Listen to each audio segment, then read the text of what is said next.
খুব লস হচ্ছে। কিরকম লস?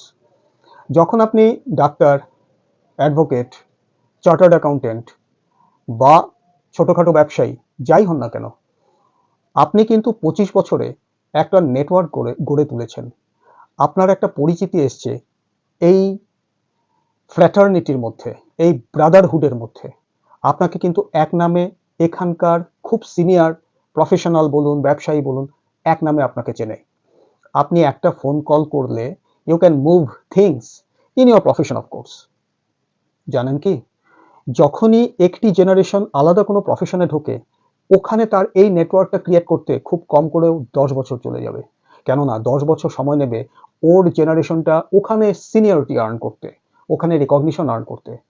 ফলে যে জিনিসটা আপনার বাচ্চা চট জলদি এই প্রফেশনে ঢুকেই আপনার হাত থেকে ইনহেরিট করতো, সেই ক্লায়েন্টগুলো পেয়ে যেত, বা সেই পেশেন্টগুলো পেয়ে যেত, বা সেই ডক্টরস ফ্র্যাটার্নিটিতে সে এন্ট্রি নিত।